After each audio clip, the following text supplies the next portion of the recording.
শ্রীমদ্ ভাগবত গীতার পঞ্চম অধ্যায় কর্ম সন্ন্যাস যোগ থেকে আরম্ভ করছি। ওম নমো ভগবতে বাসুদেবায়। শ্লোক নাম্বার 1 হলো সন্ন্যাসং কর্মণাং কৃষ্ণ পুনর্যোগং সংশোষি যশ্রেয় এতএরে কঙ্কন্মে ব্রূহি সুনিশ্চিতম। এর অনুবাদ হলো, অর্জুন বললেন, হে কৃষ্ণ, প্রথমে তুমি আমাকে কর্ম ত্যাগ করতে বললে এবং তারপর কর্মযোগের অনুষ্ঠান করতে বললেন। এই দুটির মধ্যে কোনটি সব থেকে শ্রেয় কল্যাণকর তা সুনিশ্চিতভাবে আমাকে বলো।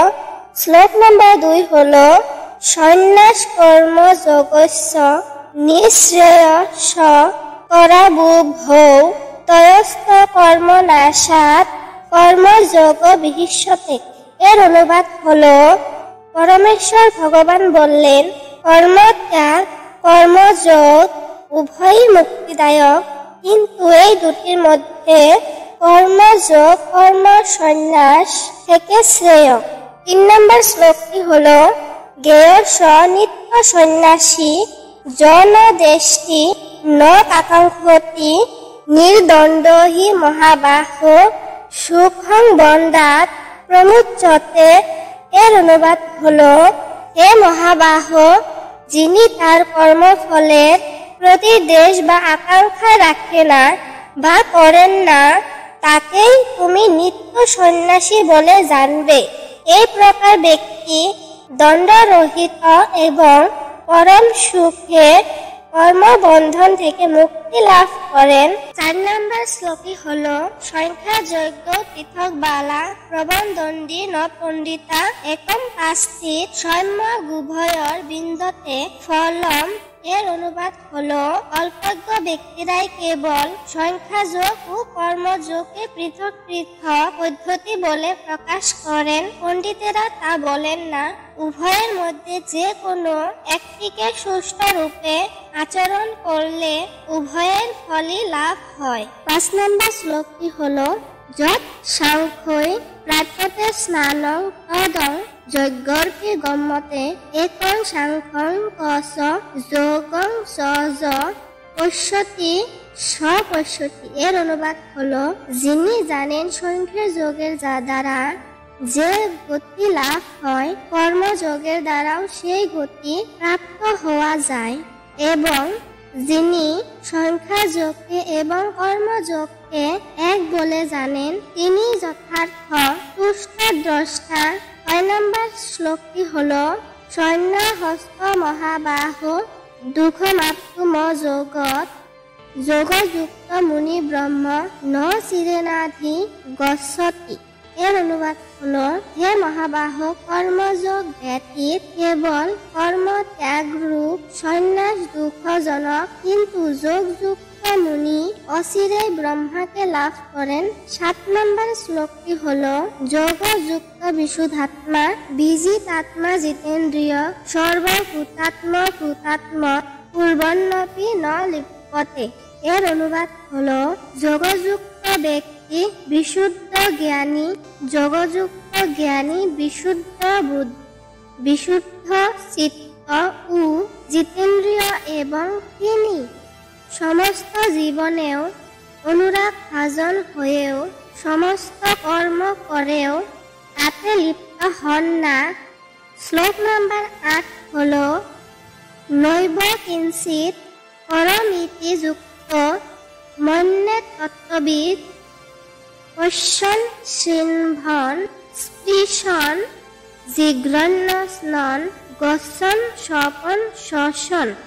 এর অনুবাদ হলো 9 নম্বর শ্লোকটি হলো প্রণপন বিসৃজন ঘৃণন্মি সন্নিমিত সন্নপি ইন্দ্রিয়া নিন্দ্রিয়ার শেষু বর্তন্ত ইতি ধারয়ন।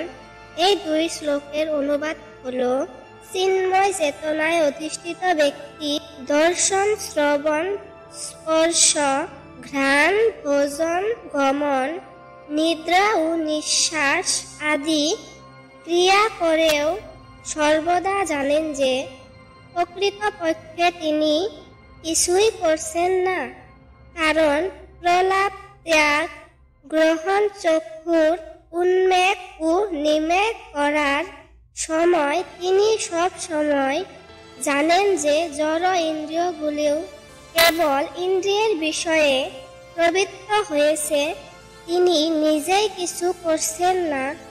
শ্লোক নাম্বার 10 হলো ব্রহ্মণ ন্যাদায় কর্ম সংঘং ত্যক্তা করতি য লিপ্যতে ন স পাপেন পত্রমিভম্ভসা।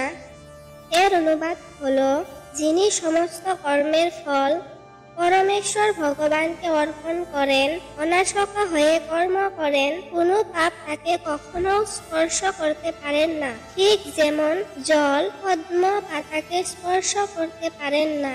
11 নাম্বার শ্লোকটি হলো কায়েন মনসা বুদ্ধা কেবলই ইন্দ্রিয়ৈরপি যোগিন কর্ম কুর্বন্তি সঙ্গম একাত্ম শুদ্ধয়ে।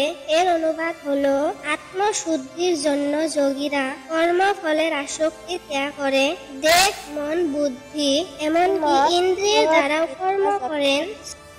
ভগবান শ্রীকৃষ্ণর মুখ নিঃসৃত বাণী, যা মহাভারত যুদ্ধের সময় ভগবান কৃষ্ণ ও অর্জুনকে উদ্দেশ্য করে বলেছিল।